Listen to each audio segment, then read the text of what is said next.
আসসালামু আলাইকুম। Hello everyone, hello বাগেরহাটবাসী। এই মাত্র আমাদের পাটুপাড়া গ্রামে এই যে ডাকাত ধরা পড়লো। এই আচ্ছা, এই বাড়ি কই তোমার? হ্যাঁ, রূপসা। বাবার নাম? মুরাদ। মুরাদ। মাতার নাম? মারোরা। কি জন্য আসছো বলো? পাটুপাড়া গ্রামে কি জন্য আসছো? একজন নিয়ে আসতে। কেন আনছে? সত্যি কথা বলবা? 1000 টাকা দু মানে। হ্যাঁ, চলো। সেই জনের নাম কি জানছে? তার নাম কি বলো? আমি সদল নামে তার চিনি, তার নাম কি? সদল নামে। তার বাড়ি কোথায়? রূপসা। সে কি করে? ও গ্যারেজ আছে। গ্যারেজ। আর এমনি কি করে? ডাকাতি, চুরি করে?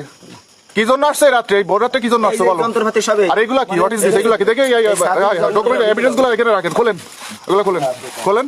তোমার এই জন্য লাইভ আসছে ভিউয়ার, কারণ এই মুহূর্তে দেশের এই সংকটময় অবস্থায় আসলে প্রশাসন আমাদের মানে এই মুহূর্তে প্রশাসনের কোনো হেল্প আমাদের কাছে পাওয়া যাবে না। আর্মি নাম্বারে কল করা হয়েছিল, বাট তারা ওনারা রিসিভ করেন না। আর ভোর রাত এই জন্য আমরা সকলে পাটুপাড়া গ্রামে গণ্যমান্য ব্যক্তি সকলের সামনে লাইভটা আমরা করতেছি। এই জন্য একে তেমন একটা গায়ে হাত দেওয়া হয় না। তারপরে যদি মানে অবস্থা ভালো না হয়তো মাদক সেবী বা নেশা করে এই টাইপের